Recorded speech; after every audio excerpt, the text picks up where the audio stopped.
This is Theory of Change. I'm Matthew Sheffield. Thanks for joining me. It's a new year, and while there is a lot going on that's wrong in the world and in the country, there still are some good trends that are worth thinking about right now.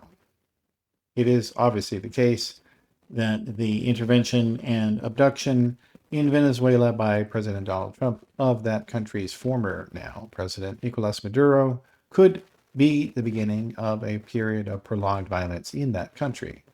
But the fact that Trump is engaging in such blatant foreign adventurism is actually proof of his political insecurity here at home. Democratic candidates vastly overperformed in elections last year, and Trump's cover-up of the Jeffrey Epstein crimes has fractured his congressional allies. And there's no question also that his destructive economic policies have sent his approval ratings to all-time lows. We have no idea what 2026 will bring us, of course, but a big part of ensuring better outcomes is envisioning the ways in which they can be made. And in that regard, the newly sworn-in mayor of New York City, Zohran Mamdani, is very much worth discussing. In the first place, his policy positions are much more in line with America's desire for more radical change in society and the economy. But it isn't just the policy. As a candidate, Mamdani is a great example of a Democrat who is adapted to the current media and political environment. He's not yet another candidate trying to reheat Bill Clinton's leftovers, in other words. Talking about all of this today with me is Elizabeth Spiers. She is a contributing writer at the New York Times and a podcaster at Slate, and she's also the founding editor of Gawker. I hope you'll enjoy. Theory of Change is part of the Flux Media Network, so go to flux.community for more podcasts and articles about politics, technology, media, and religion, and how they all intersect to create our culture. And we have free and paid subscription options, so if you want to support us and join us, you can do so on Patreon. Just go to patreon.com/discoverflux, and you can also subscribe on Substack, which you get if you go to flux.community. And if you're watching on YouTube, please click the like and subscribe button so you can get notified whenever there's a new episode. And if you're able to support us on the financial side, that would be really great. I could definitely use your help and appreciate it. But if you can't do that, I understand. So please do share the episodes that you like. Maybe this one, maybe another one. Tell your friends, tell your family. Thanks very much. All right, let's get into the program. And joining me now is Elizabeth Spiers. Hey, Elizabeth, welcome to the show. Hey, thank you for having me. So, yeah, it's good to have you here. This is the first recording of the new year of Theory of Change. So hopefully this year will be better than last year. But we'll see. God willing. Yeah. So, and in that regard, though, speaking of years, though, I think we were just talking before our recording here that, in a lot of ways, it's like Donald Trump is stuck in the 1980s and Democrats are stuck in the 1990s. It seems.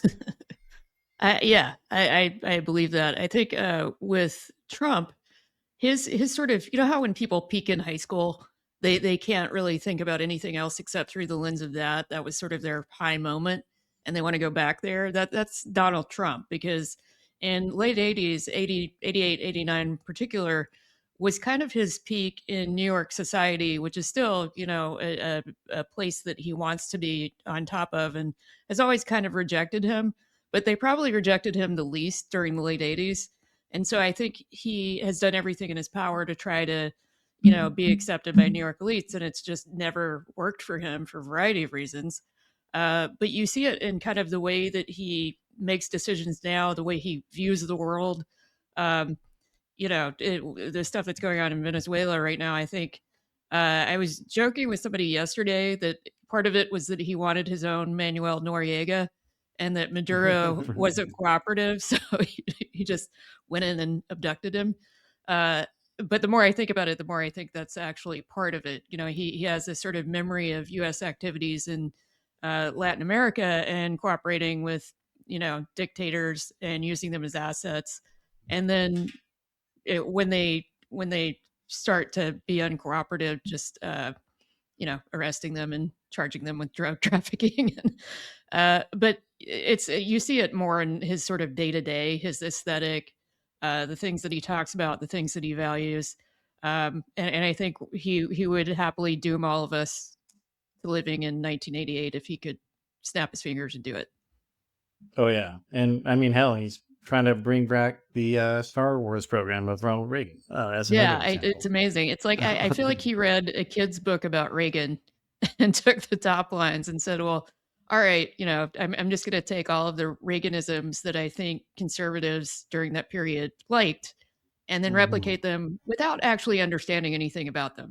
He sort of like took the slogan "Make America Great Again." He has a very superficial understanding of both history and Reaganism. So Well, he does, and even with regard to Russia as well, because like if you're yeah. kind of dumb and you look at 80s history, it's easy to see, wow, he was doing all these deals with the Russians and cooperating with them and helping them build a better country and make our country safer by making deals with them. Yeah, he Like, also just even though it was the opposite of what Reagan's well, intentions were.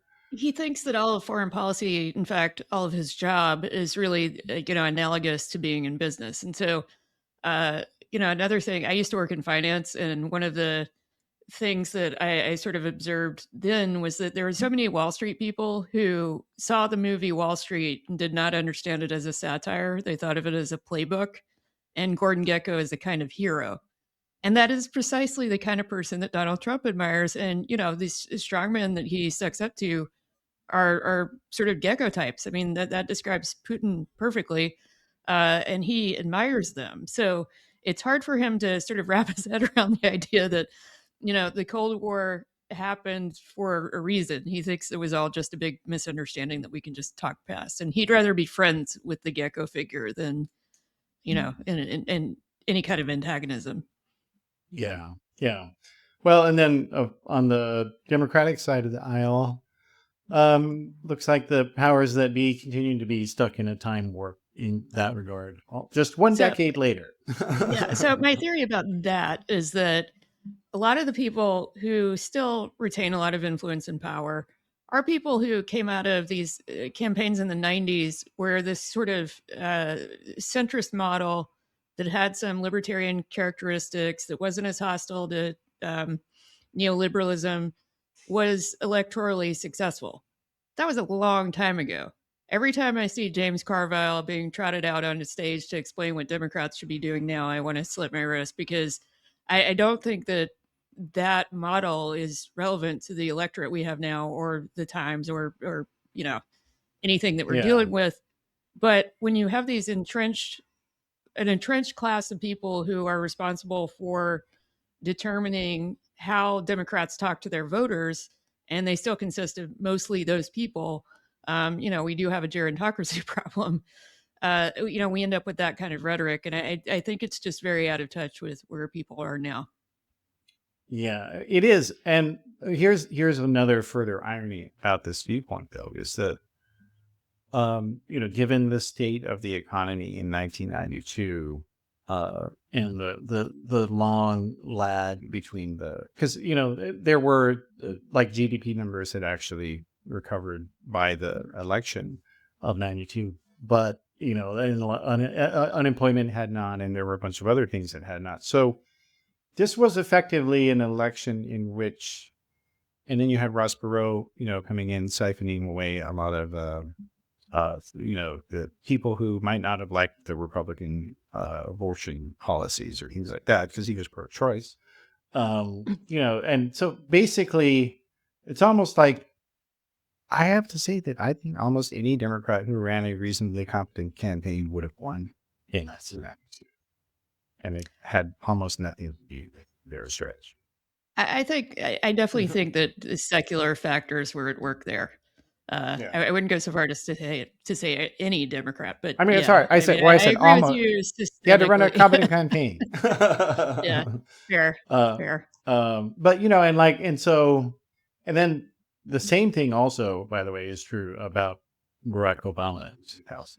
I would say, because like if you look at polls about, what is the public opinion about what is your view of the economy, like the state of the economy and how it's going. 1992, it was like a it had a steep slide. Or sorry, 2008 it was a steep slide, and so like again, and then you had the Katrina disaster and Iraq disasters. Like any of those Democrats that were running that year that had that were in the top tier of candidates, they would have won. Now I think Obama himself as a candidate was a very good candidate, but the strategy and the positioning, they were not as important as his qualities as a candidate, and then the overall Well, he environment. wasn't a progressive. He was a fairly centrist candidate on most levels. So I don't think that Democrats were making a radically different choice, except in the sense that they elected the first, black man as president. I think on a policy basis, Obama was not, a radical departure from prior Democrats. Oh no, but I'm just saying that like this idea of lionizing presidential strategists because they took part in a campaign that largely would have won without Yeah. is Well, I what think I'm with saying. Carville is the War Room did a lot to sort of turn those people into quasi celebrities, in as much as you can be one in the tiny sphere political world. So I think Definitely. that that's sort of like an X factor that, I wrote a column for the Times about how I thought people of that generation had also been brainwashed by the West Wing, Oh God, yeah. and for similar reasons. And I think sometimes there's a culture that evolves or sometimes devolves around the way political operatives think about the world, that's really driven by outside portrayals of what happened. And I think that's why we're all stuck with Carville Yeah. opining about everything. I think that's a really good point. But so I think a lot of people, they maybe have been too young to have watched that show though. So maybe why don't you give us a little summary for those who are not familiar Yeah, so or people didn't who watch are it. obsessed with the West Wing would dispute my characterization of this, but that's because I find the West Wing kind of kitschy and sometimes insufferable. And it's basically the paradigm of the West Wing is that you have an essentially well-meaning president in Jed Bartlett, who is ostensibly a Democrat. But Bartlett is continually reaching across the aisle to equally well-meaning but wrong-headed Republicans, and fundamentally, everybody at the end of the day wants America to be, unified and not divided. And it's this sort of um, it's a sort of chorus that you hear a lot in Democratic messaging that talks about bipartisan cooperation, or the idea that really, we just need to talk to each other, that we have a sort of dialogue problem and not political problems. And that's not to say that the West Wing never got into the weeds, but there were a lot of kind of saccharine moments where the And we should president say makes it's and I'm sorry, high-minded. we should say it's Aaron Sorkin. So Yes, that, and the sort of the this sort of idea that there's some vast homogenous middle that really wants all the same thing is something that the show kind of really is sort of built on. And the idea that there's fundamentally not very much difference between the parties at the center. So I wrote this column for the Times about Democrats being brainwashed by the West Wing. And then a couple of weeks later, Aaron Sorkin wrote a column for the Times suggesting that if Democrats wanted to bring the country together, they should nominate Mitt Romney as the candidate in the primary. And yep. I I couldn't ask for a better validation of my thesis, but that mentality is still there. You hear it, and I mean, not just Carville, but a lot of people of his generation who have worked on that generation of campaigns talk about particularly a kind of um, fictionalized swing voter that always looks the same, and if you're working in modern politics, and you have a lot of interaction with people who are actual swing voters, one thing that will become apparent to you very quickly is that not only are they not homogenous, they often vote for erratic and esoteric reasons. And that, ideology isn't a linear continuum. It's more like a 3D plot. You can be highly conservative on certain issues and highly liberal on others, or vice versa. and it doesn't necessarily um, wholly determine where you line up in a partisan lineup. Yeah. Yeah. Well, and also that people change their opinions a lot, Yeah, yeah, especially in terms of candidates. If they're, if they don't have, as you said, if they don't have a consistent ideology, um, and that's what you would expect them to be doing, and that they are choosing in part based on personality. I mean, that's or yeah. their personal vibe of a candidate. So, like one thing in political science that is I mean, like here's the irony. I think the sad irony of democratic politics is that the vast majority of political science professors are Democrats, or for even further that, and yet the Democratic Party listens to them almost not at all. Doesn't learn Well, here's anything the that they have to say. Uh, well, and most sorry, yeah. well, sorry, Yeah. and then like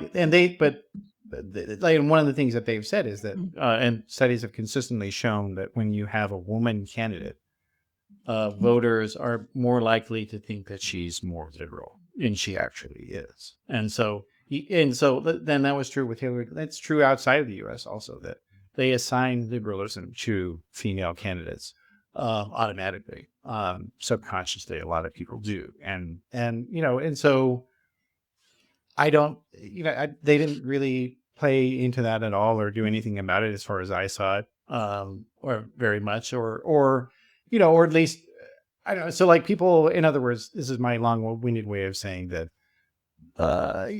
people vote based on their comfort. A lot of people just vote on Mhm. their personal vibe. And if you can't accept that, and that they're not voting on the issues, they're just voting on, well, who makes me feel. Yeah, I think that's very often true. I think that's part of the reason why a lot of our messaging falls flat. We talk to people like they are the embodiment of, the Platonic economic man who's making a rational choice between different policies, and that's just not the way most people think about it. But to your point about academic research, we don't have a huge body of academic research around voter behavior that I think is enormously relevant in modern elections, partly because in order to study it, and I say this having worked with academics in some randomized controlled field experiments. Uh, First of all, you have to be able to find people who can do these studies who are not partisan aligned. If they're going to be if they're going to meet all of the sort of fairly rigorous study constraints that would lead them to being disseminated outside of partisan circles. Um, Another thing is that if you're studying elections, especially presidential elections, they only happen every 4 years. It's very difficult to draw massive conclusions when you have there's one big national set of data, and it's the National Election Survey that comes out well after the election. But with that kind of frequency, we at best we can kind of look at the data and make some reasonable assumptions, and then we might be wrong about all of them.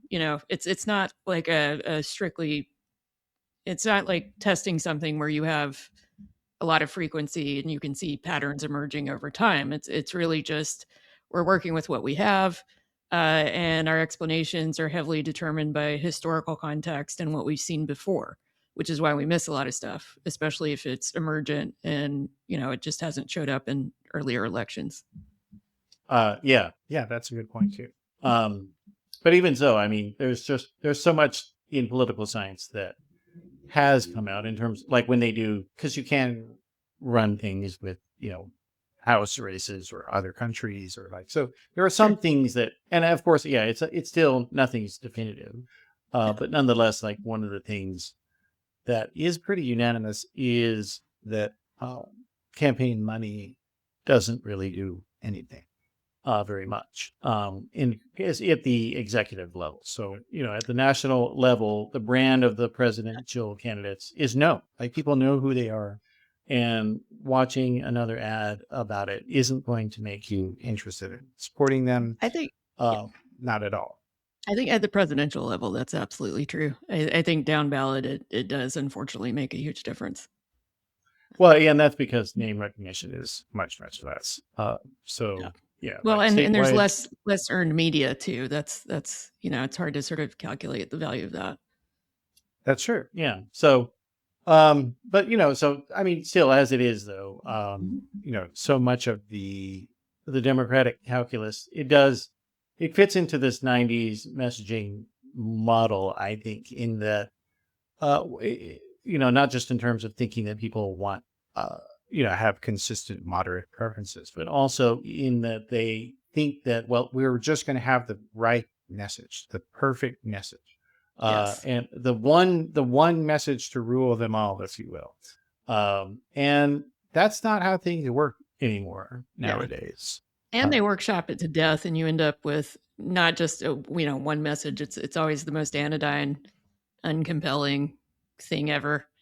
One of the things I thought during the first Trump campaign, when Jared Kushner hired Brad Parscale was coming out of lead generation and digital marketing, didn't know shit about politics. But that turned out to be a little bit of a strength, and the chaos of the administration turned out to work to their advantage because Parscale would just throw shit against the wall and see what stuck. And they were not, there was no real message control.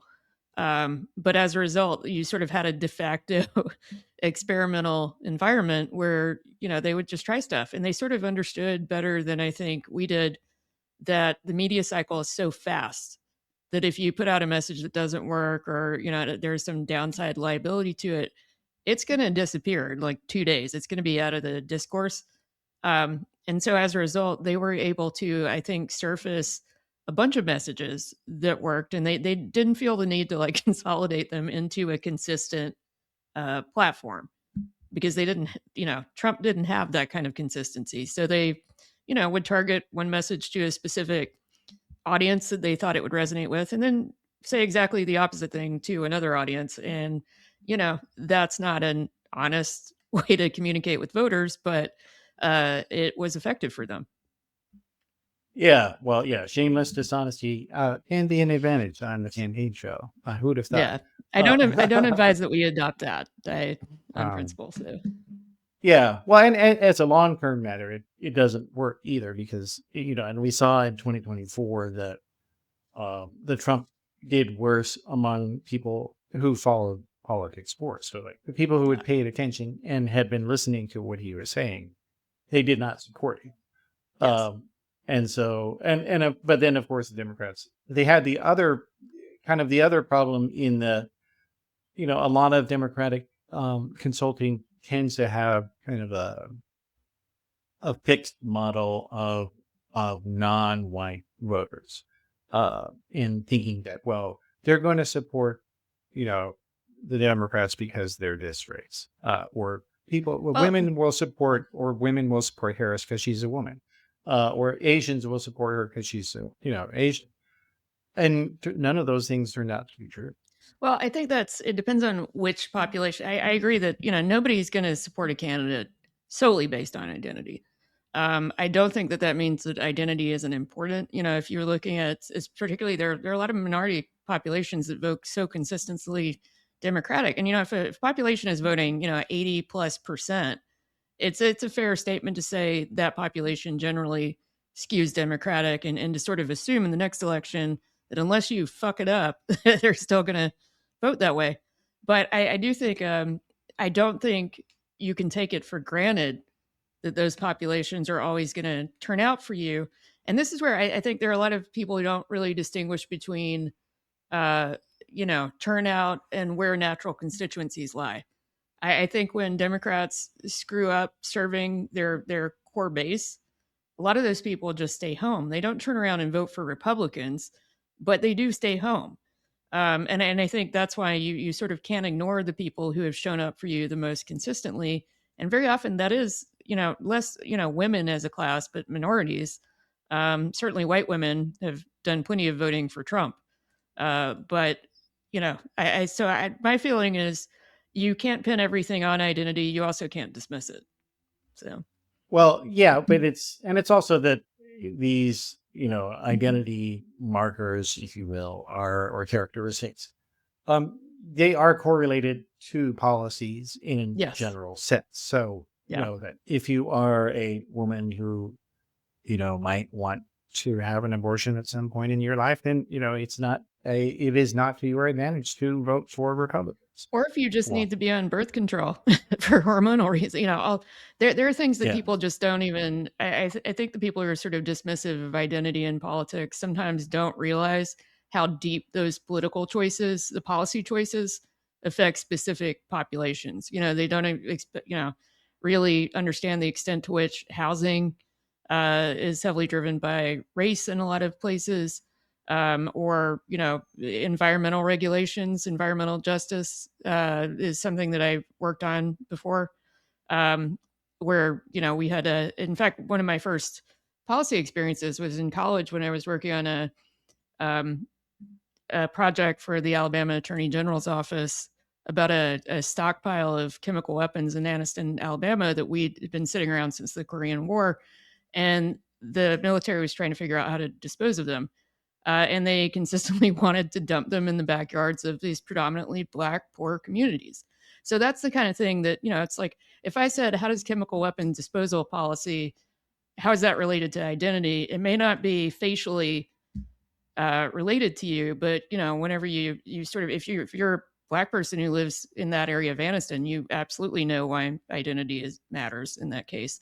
And these things aren't apparent to, especially to voters who don't fall into those groups of people who are affected, because you're just not aware of it. It's not part of your life, and so most voters don't walk around with some global knowledge of how all policies affect everybody else. They really only understand how policies affect them for the most part. Yeah. Well, and I guess the reason I'm bringing it up though is just that it seems like a lot of the strategies tend to just kind of they look at the trends and they just assume they will continue. And like on the Republican side, Republicans didn't really try very much to get the votes of Black Americans. Like, Well, they don't have to. I mean, their identity politics based too, but their politics are different. Their identities are well, primarily, white, Christian, straight men. That's their base. well, yeah, well, but no, what I'm saying though is that Trump Yeah. actually did try to forward, his campaign among Black Americans. He, was inviting Amber Rose, to speak at the RNC, for instance, or constantly going on these MMA podcasts, things like that. And it worked. I mean, at the end of the day, this was outreach that he was doing, and Harris and Biden for her were not doing it. Well, I would disagree with that, but yeah. Well, they weren't doing the podcast. They weren't. That's just a I matter don't of think the fact. podcast specifically and This she is was as an doing example. podcasts. She didn't do Rogan, but she did a lot of podcasts. And also, certainly, Kamala Harris was reaching out to the Black community. She spent a lot more time there than Trump did. I think Trump did stuff that was unusual for a Republican candidate, not in terms of reaching out to minority populations, but in terms of doing the stuff that prior candidates would have considered lowbrow, like, doing And the that's what I'm saying. MFA, Yeah. that sort of thing. But I think that has more to do with Trump's personality, where he feels comfortable truly, and than it does, any sort of strategic outreach to certain populations. I think, that was a collateral effect, if anything. Yeah. I mean, you could say that to some degree. Yeah. I mean, he was a WWE sideshow, so being interested in fight television obviously is. Now we're all just a WWE sideshow. Well, and we're going to have that on the 4th of July, Yeah, later your this year, taxpayer actually. money. Yep. Yes. But at the same time, it's well, and actually that does raise another point that Republicans, um, they also, to a large degree, I think the strategies that they've had have benefited because of who he is. So I think that there's a lot of people who would not vote for Republicans, except for they would vote for him, because they like his crassness, they like his offensiveness, they like Yeah. his misogyny. They like I his races, open races, and and like some people, and that also is even true, across racial groups, because Trump actually got more numbers than any Republican before him, outside of Reagan in '84. Highest numbers among Black Americans, Hispanic Americans. I mean, he got a majority of Hispanic men to vote for him. Yeah, he's one voted for him. So, yeah, but I guess what I'm saying though, like a lot of the things. So this is me giving a caveat, basically yeah. saying when that there's a trend that certain things are going this way. It could just simply be he's a unique candidate, because I don't see a lot of these, WWE fans being like, oh yeah, JD Vance. I Yeah, like I, that I guy. think that's true, but I also read a Times column about this theory of hegemonic masculinity, which sounds more complicated than it is. It basically says that if you live in a culture where you believe that the dominant hierarchy of power, as it is the natural order of things, that's called hegemonic masculinity. But it's not just about masculinity. In fact, I think they should call it something else, because it's about the intersection of power at every part of the hierarchy. So that includes race, uh, class, whether or not you're able-bodied, stuff like that. So the top of the hierarchy is able-bodied straight white dudes. Bottom is Christian. everybody Also. else. And so if you believe that that hierarchy is the natural state of things, that more than anything would have predicted your vote choice in 2020 and 2024 and 2016. And I cited in my column some research around that. And when you look at the the places where you did see some demographic shifts, that still makes sense, because especially among Hispanic community is not a monolith. Cuban Americans and Mexican Americans in particular skew more conservative for different reasons, but they do. About a third of all Hispanic people vote Republican consistently. And where you see differences, it's a swing 5% in one direction or the other. Um, you know, uh, Black men consistently vote. A small portion of them vote Republican. Um, so I don't think that Trump did anything cataclysmically there. I think what did happen is he projected a kind of strongman image that's consistent with that hierarchy, that puts the right people at the bottom of it and the right people at the top of it. And that's what, particularly, I think of, my mother's side of the family. I'm adopted, but my biological family is Mexican, and all my Mexican uncles and, they're all pretty conservative. And they do have like a kind of machismo orientation toward the world. So they love Trump. They think that, I mean, they don't love him as much at the moment, but when he started running, he was emblematic of something that they think of as sort of American strongman. He's an entrepreneur. He's big and tough. He's got a lot of bravado. Only in America. Yeah. Yeah. Yeah. So I don't think it was sort of like Latinos shifting to Trump. It was a little bit of what you're saying.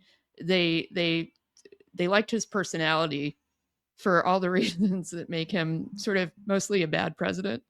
But they sort of like the idea of that person, like a strong man who embodies these macho, characteristics. Yeah. Well, yeah. And so, I mean, and that is, circling back to what we were talking about earlier, with regard to the N, if you will, in the social science, or, the number of elections, it's just so small. It's hard to know for sure about anything. And so I think, I mean, really to a large degree, you could operate from the idea, and it would be hard, I think, to disprove it, that a lot of the presidential elections are mostly decided by external factors, and that parties that want to, and this is why both parties have been stuck, because Mhm. they don't make an affirmative case for their own ideology. Um, and that's why, that's what they're basically, they're fighting at the 40-yard line, or the 50-yard line, back and forth, 40 on the other side. Like, to use a football analogy, that that's essentially what's been going on since the 90s. But neither Yes. party's really been able to have a kind of blowout type victory, or to the extent that Obama had a bigger one in 2008, he kind of, didn't really use it. Yeah, one of my concerns is that Democrats are still like, this is a hangover from the '90s stuff, but we're so often playing defense uh, and refusing to play offense for fear that if you say something even a little bit too liberal seeming, that the right will weaponize it. And to me, that's just an incredibly naive viewpoint. They're going to weaponize it no matter what it is, and it does not matter if you run on it or not. You see this with trans issues and defund the police, uh, which nobody ran on. But if you were paying attention to right wing media, you would think that it was the number one platform for every Democrat in America, and it's become so ubiquitous that our failure to talk about it and to really litigate our actual positions on these things mean that I've had people who are liberal Democrats who are reasonably well informed people who subscribe to newspapers repeat right wing hoax stuff to me that's just coming out of that sort of rhetoric around either defund or trans issues. Like, do you remember the hoax about high school kids um, identifying as cats and putting litter boxes in bathrooms? Do you know how many Oh yeah. Democrats I've had tell me that story? And I had to explain to them that it was generated by a right wing blog. It went viral in right wing media. And now somehow it has made its way back to them. And because Democrats have been largely silent on trans issues, people think this is true. Like we're handing them the instruments of our own demise whenever we refuse to articulate what we actually do stand for fear that it might alienate some hypothetical potential swing voter. Yeah. Yeah. That's and trans issues are a great, probably the best example of that, because and it's worth recalling that before the movement for trans rights became more public as it was, the back when the fight for same-sex marriage was, what that was the project. The Democratic Party wouldn't help with that either. And that was done by the activists, and eventually they Well, had and to and accept also it. Joe Uh, Biden accidentally blurting out that Obama was planning on doing it. That's uh, a yeah, well, but to get to that point, though, it was the activists who did it. yes, that's true. They realized eventually, oh, they're never going to help us. We have to do it ourselves. But one thing that they had that was different, compared to now with trans rights, is that uh, pretty much everybody knows somebody who is lesbian or gay, Yeah, um, and that's not the case with people who are trans, and yeah, so and that makes their portrayal in the media much more influential on people, because like everybody claims, oh, I don't believe it, but in fact you do. uh, yeah. and They're like, well, which media? I have people say that to me, in my family who are conservative, and they're like, but I watch Fox News. That's the truth. And it's like, well, that is media. then you Everybody believe the media. consumes some kind of media and believes some kind of media. It's just a question of which media, what sources. But to your Yeah. point, another area where you see this, there's research that says that exposure helps reduce bigotries in every situation except misogyny, because there's no one who doesn't know a woman or have women in their lives. But you also see this being weaponized against Muslims. Islamophobia in this country is huge because where you do have Muslim populations, they're usually in pockets in large cities.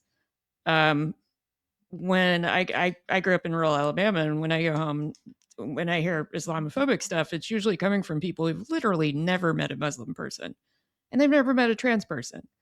Um, and I'm not saying that if they were exposed to somebody, one person in their community, they would change their minds, but it is a function of not feeling threatened by these populations because you do understand their humanity. You are interacting with them. You understand them as part of the community that you live in, and that they have obligations to you and you have obligations to them. That's the social contract.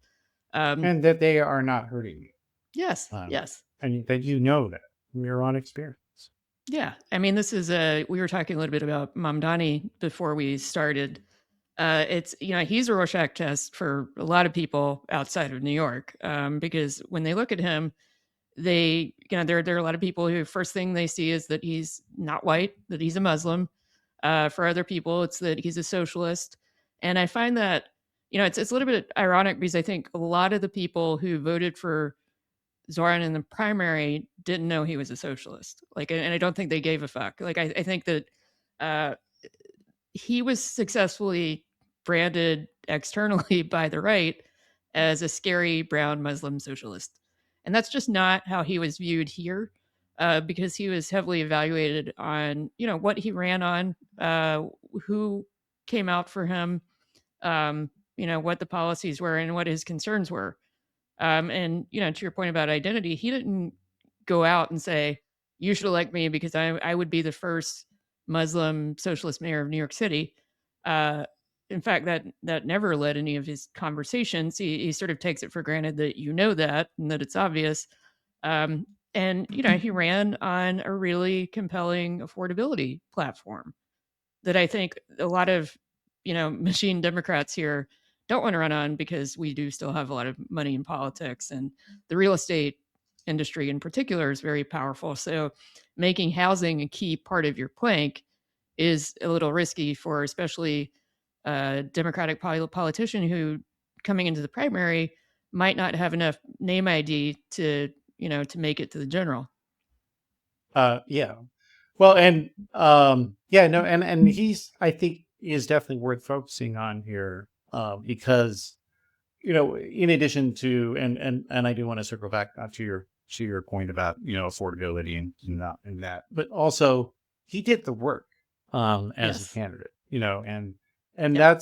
that is one of the other things that Trump has as an advantage compared to past Republican candidates is that say what you will about him, but that guy was out there, doing 7 rallies a day, for the end of the campaign. And, like I and when mean, Joe Biden, by contrast, did almost nothing, I for think a long time. technically that's not true, but I think that the impression that Trump is able to, he knows how to generate press. He knows how to get earned media, and partly by just being provocative, because that'll do it.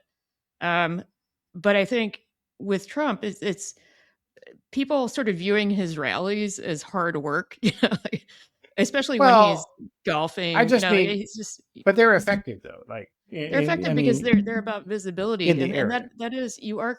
I think you're absolutely right that matters.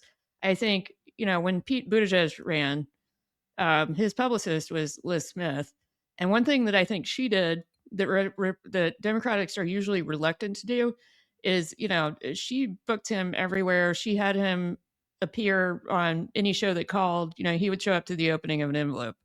And when you don't have name ID, you need to do that. But also, if you want to convince people that you are out in the community and you're doing stuff, that's also really important. And historically, the way that Democrats treat comms around candidates is that it's tightly controlled. We're only going to give tight interviews to preferred outlets. We're going to make sure that nothing, impromptu happens. And you just can't run a campaign like that anymore. Like that's a 1990s era prescription. And we have a 24-hour news cycle. People want to see the candidates all the time, not just trotted out like a priest coming out of a cathedral once a week. And I think Trump doing rallies and constantly being on social and constantly being on TV, you know, he's spent a lot of time making himself visible, not so much time working at his job, but it is effective. It makes people think that he's ubiquitous and that he's constantly on. Oh yeah. Well, that's what I meant when I said doing the work. Yeah. Doing the work as a candidate. As a president, yeah, he does not do the work.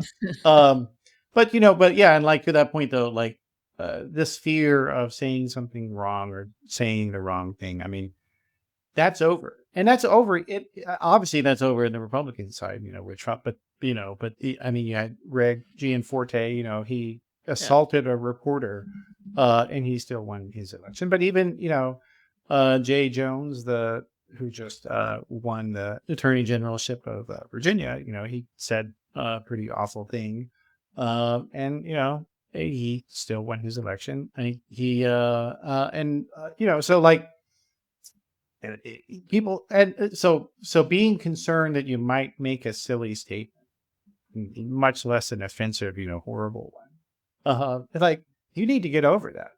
And I think that is another thing that Mamdani really also did well, is that he was always out there. So not just because he did lots of door knocking and lots of volunteers, and he didn't do a lot of TV ads. I should He point that out. also, yeah, But he was, he was doing interview. He was letting anyone interview him basically that was interested in it, because he was starting almost from nothing. yeah. Well, so he was an experienced field guy. One of the things that I think Cuomo did that really fell flat was run around pretending that he was an intern who had never had a job before. Because the people who were, coming out to organize for him, the politicians who were endorsing him, big members of his coalition and core voting constituencies, especially in the primary, knew who he was already because he was an experienced field organizer, and he had worked on Tiffany Caban's DA campaign, which he only lost by like a handful of votes. Uh, and so he was not an unknown here to people who would have been interested in the primary. And when Cuomo got up and said, treated him like he was a child, and then you see Mamdani doing this straight to camera messaging where he's talking very knowledgeably about, in particular, housing policy, because he had also been an eviction counselor. It sort of makes Cuomo look like he's running a lazy campaign. He doesn't have anything that he's running on except for his, family name and history as governor. And so it sort of was an opportunity for the Mamdani campaign viewed it as an opportunity for contrast and not a liability. And of course, they were good at social media. And it was so funny when Cuomo lost the primary, and when asked to reflect on it, his only takeaway was, "I should have been on TikTok more." Just a wild misunderstanding of why Mamdani was resonating with people. It's like, yeah, it's confusing the medium with the message.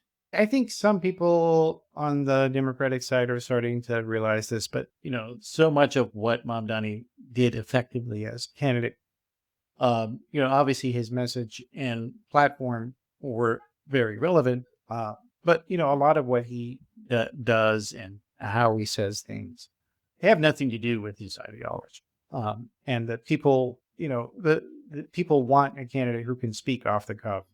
And in a lot of ways, the social media age is kind of, in some ways, taking us back to the way things were before. Because when mass media first became a thing, it was this, you had this concentration of attention in just a handful of outlets, and so everyone expected everything to be, perfectly produced and amazingly staged, and this, and that wasn't how the politics were before. And so, before it was, you're out there pressing the flesh, and that was how you won. And so, in the social media age, we're going back to that in a lot of ways. That people they want to hear what you actually think. They don't care what your workshop, poll tested focus group message that you're going to repeat 20 times in 2 minutes. They don't want that. Some of it too is New York City DSA has become a kind of training ground for a certain kind of candidate, because they're really good at field organization, and they're not as much, especially compared to establishment Democrats, they're not as top down in terms of controlling message, being control freaks about talking to specific populations a specific way. There was a lot of organic messaging coming from not Mamdani's organic campaign staff, but from volunteers they had corralled and trained. So it was sort of the equivalent of having, where Parscale threw a million different digital ads against the wall and tested them all on Facebook. With Mamdani campaign, they had the people who were highly engaged, who were, committed volunteers, would come up with their own messaging. They'd make their own merch.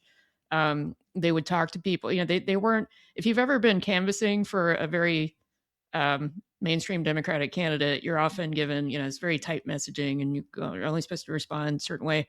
Um, I have not met a single Mamdani canvasser who behave that way. They're just more willing to engage people and have conversations about the core issues without needing to uh, control the language.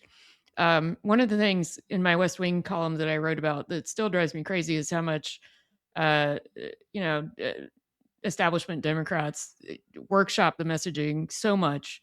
There's nothing wrong with poll testing messaging within constraints, but they end up talking to people in a way that like no normal human would talk to them. Uh, there was early in when Kamala was at the beginning of her sudden presidential campaign. I remember the DNC account tweeted out something like Donald Trump is for uh, Main Street, not Wall Street. And I thought, did they just dig that out of a crypt from 1992? Like nobody talks like that. If you want to say Donald Trump is, in the pocket of Wall Street, there are ways to say that the way you would say it if you were sitting next to somebody at a bar and they would nod and be like, fuck yeah. That's also, I'm sorry, I curse a lot. Is that, Oh yeah, I'm allowed to you're on right. Slate Money. So I just habitually, The- um, but and I think these younger campaign staff by younger staffers are not haven't been programmed to do that. They're programmed to talk to people like they're normal humans partly because they spend so much time on the internet and social media, and the people that resonate with them are communicating that way.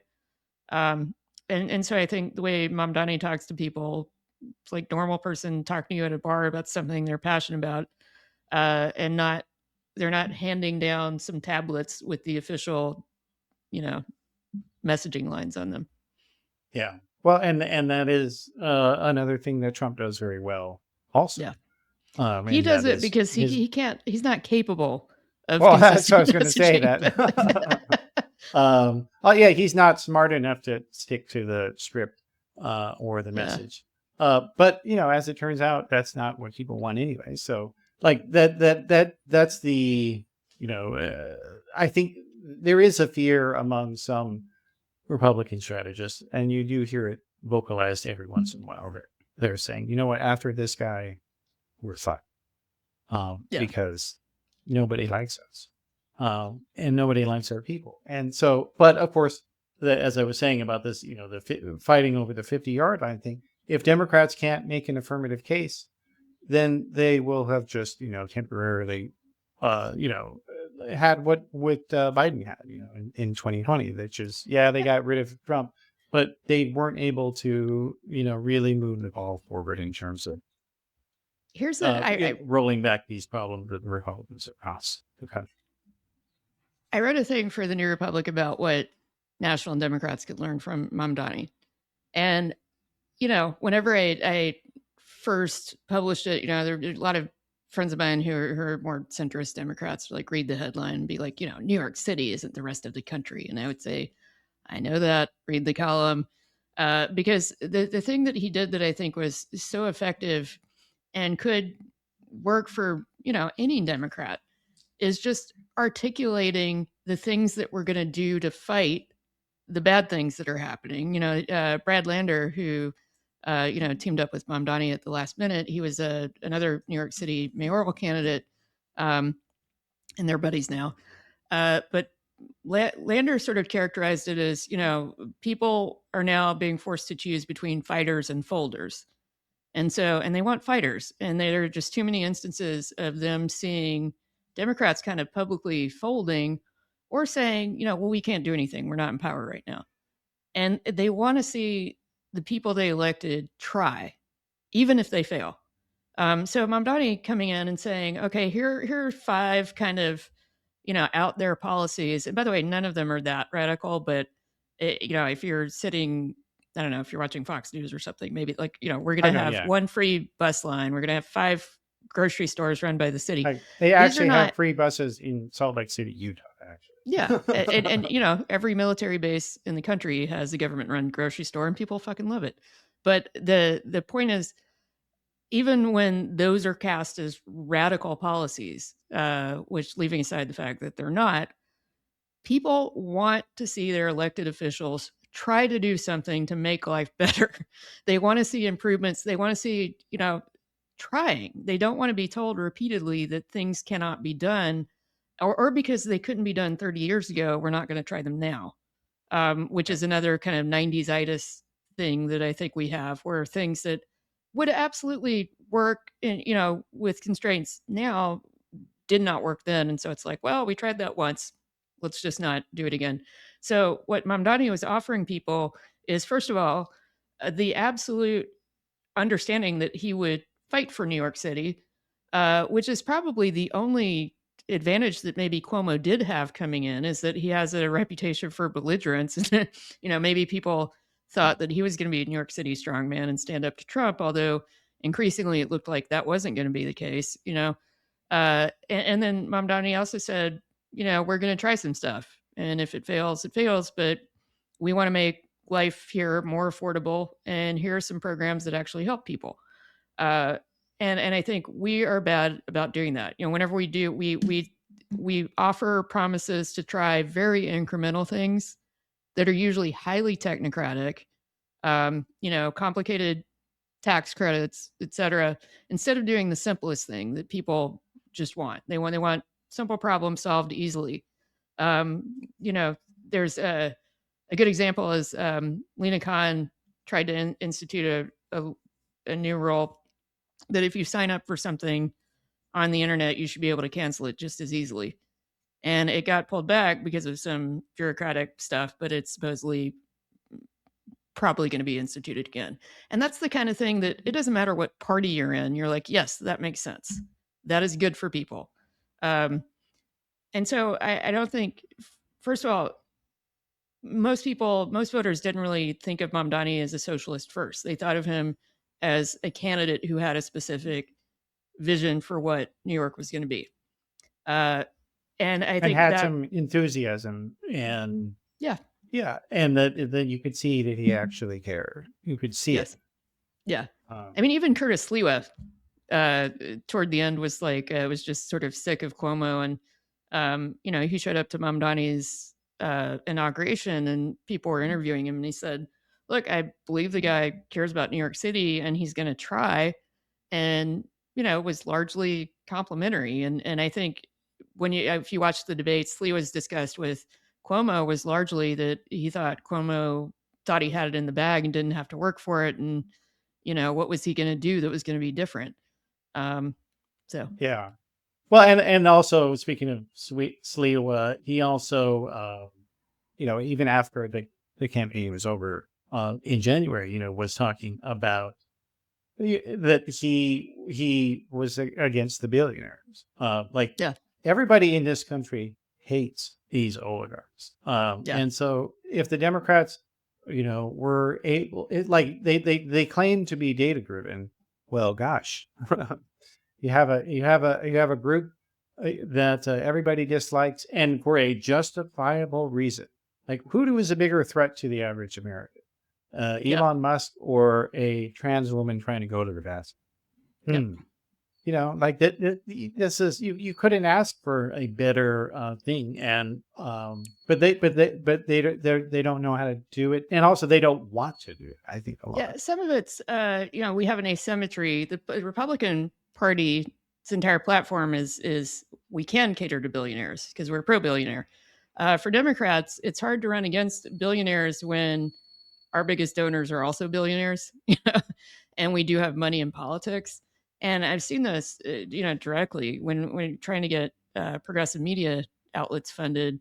The right has no shortage of people willing to write checks for right-wing newsrooms because they're not worried that those newsrooms are going to turn around and say, we need to raise taxes on billionaires. But a progressive newsroom would probably put billionaires under the microscope. So it's hard to get these things funded on our side. Yeah, although there is an interesting kind of wrinkle to that, which is that so when he was first running, all the Republican billionaires hated him, actually. And so his fundraising numbers from them were almost nothing. He got almost nothing from them. But he ended up getting more money because he got more money from the base. And that same dynamic is true in the Democratic Party as well, that the Republican Party is much, much, much more dependent on like 5 or 6 people than the Democratic Party is. And so so this is another kind of stuck in the 90s kind of scenario that the Democratic Party, as it has, this is both, there's some negatives to this, but the fact that the Democratic Party has drastically improved its vote share among white collar professionals means that the small dollar donor base in the Democratic Party is enormous. And it can easily compensate for any loss of billionaires. Well, I would say maybe a few years ago that would be true. Now I think there are enough billionaires in Trump's court that he's got plenty of resources. And I worry about the fact that we have consumer spending pullbacks and, small donors are really stretched right now. I generally agree with you, though. Yeah. Well, okay. I mean, that's fair. But yeah, I mean, as the economy go down. But on the other hand, that motivates people as well. So, plus and minus. But yeah, I mean, now that he's taken office, though, Mamdani, he gave his inaugural speech, and one of the other things that happened since he took office, because we heard during the campaign, and Cuomo said it, and lots of Republicans said it, that if this guy gets elected, all the rich people are going to leave this city. Well, they didn't. I love it when they threaten to do that. They do it every single time, a progressive gets anywhere near a position of power. But the reality is, New York's wealth is heavily centered in the financial industry and, commercial real estate, things like that. And these are the same guys I was talking about earlier who idolize Gordon Gekko and think of him as a role model and not a cautionary tale. Those people are so ego driven. They're not, they want to be, you can't be a master of the universe from Boca Raton, Florida. You just can't. Like they're part of their entire identity is wrapped up in being a big guy in New York City, not in some random town with lower taxes in Texas. So the idea that, and also New York is a global hub. It's sort of an important place because of its geography and centrality and things like that.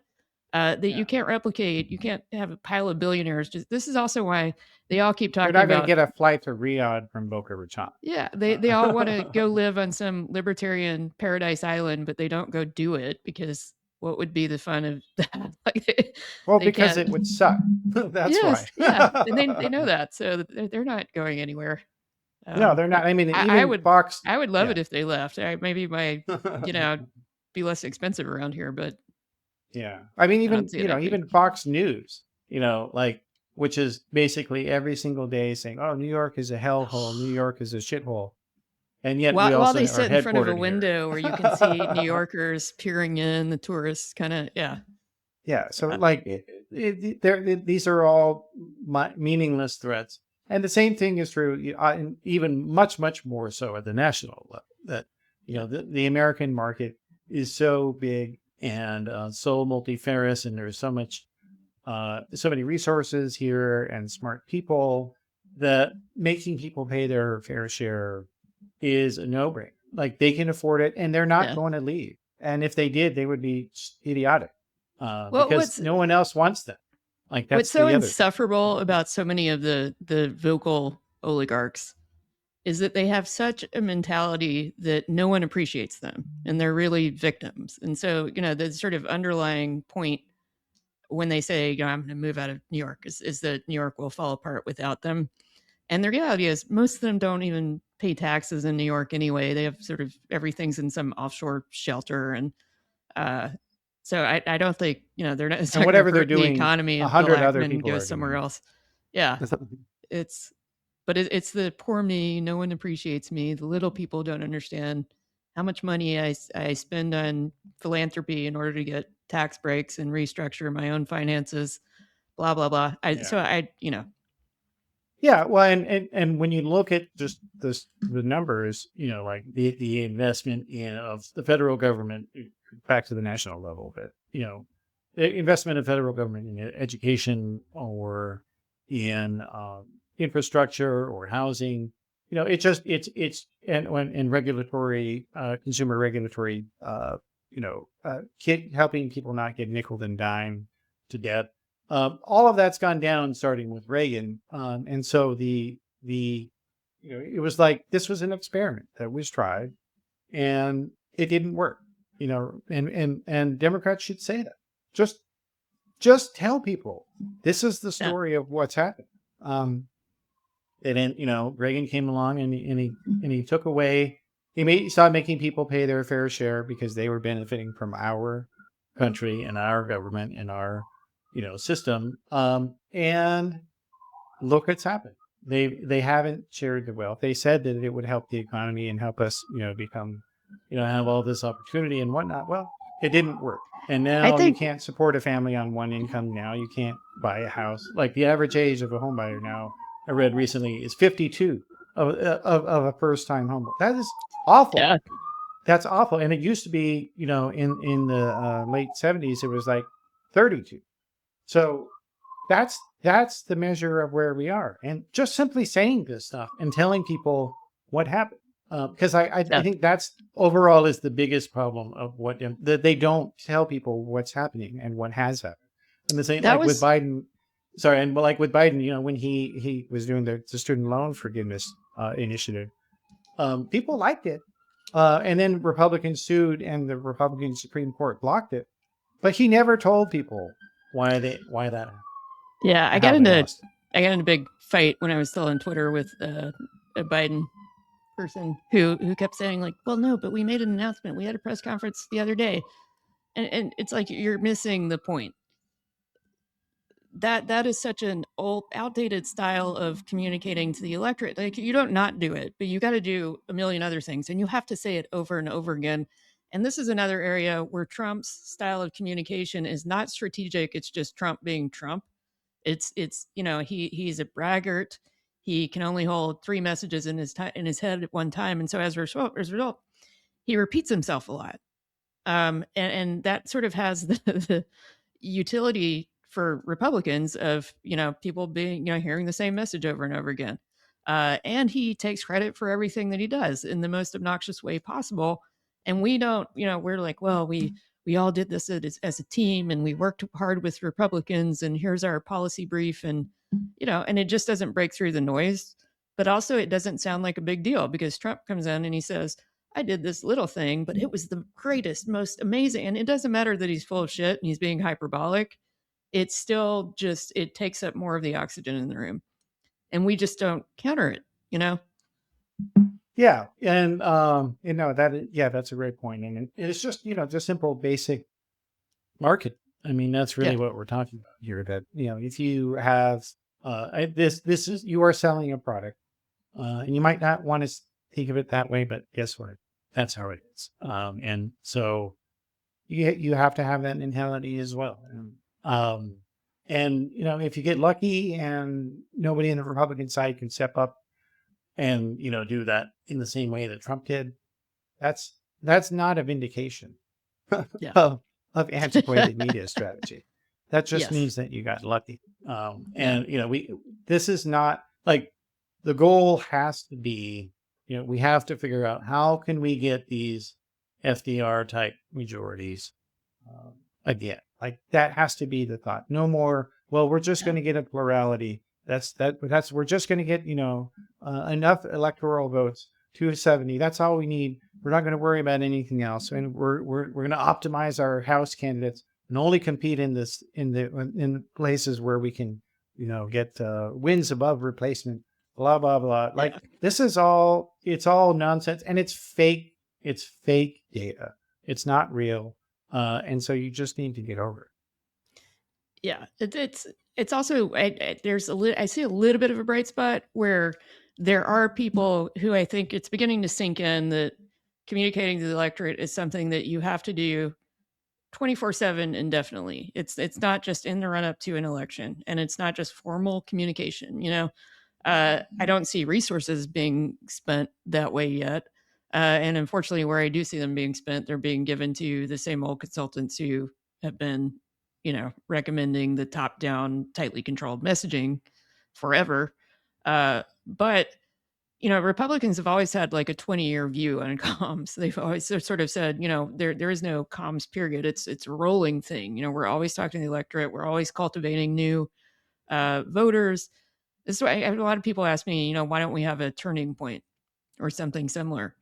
And it's way before turning point. I mean, the Republicans have always had sort of youth recruitment vehicles. I got recruited by the Federalist Society when I was a freshman in college. Like I don't we don't build these things for long term. We're way too focused on the next cycle and not the next 2 decades. Um, and unfortunately, cycles get staffed and resourced only part of every 4 years, and we don't have enough permanent projects to really build the coalitions that you're talking about, either Yeah. organizationally or via messaging and comms. So Yeah, and the goal has, I mean, like, and that's why might possibly be the case that um, the solution to these problems is probably not inside of the party. no, I well, think it's going because to be like for the from Republicans, it wasn't either. Like yeah. these organizations didn't come inside of the party either. I think insurgent candidates are helping. They're because they are sort of forcing some people to rethink the way that they look at how campaigns work, how the electorate consumes media, stuff like that. So, in as much as I'd say like I think AOC's campaign, helped some people better understand how you should be communicating with voters. Not as many as I would have liked, but now it's like, well, is she an insurgent or she's a Democrat? Like she's pretty clearly part of the party apparatus now. And I think the best case scenario is that for the party is that you have enough insurgents who come in with these talents that, and we also just have some turnover in leadership, which I think, needs to happen probably anyway. So That's the yeah. future. Yeah. Well, it is a story that we can keep tabs on for quite a while. As long as we're still here this time next year. Yeah. Oh, fair point. Mm. All right. Well, so Elizabeth, for people who want to keep up with you, what's your advice? Yeah, I'm a contributor to the New York Times opinion section, and I also co-host a finance and econ podcast for Slate called Slate Money. And I send out my columns on my personal newsletter, which is just at elizabethspiers.com. Sounds good. It's great to have you here. Yeah, thank you. So that is the program for today. I appreciate you joining us for the conversation. You can always get more if you go to flux.community, where we've got politics, religion, media, and culture, and how they all intersect. And if you are able to support us on Patreon or Substack, that would be great. We have free subscription options on both of those places. Just go to patreon.com/discoveryflux, or you can go to flux.community or the Substack side. And if you're watching on YouTube, please do click the like and subscribe button so you can get notified whenever there's a new episode. All right, so that'll do it for this one.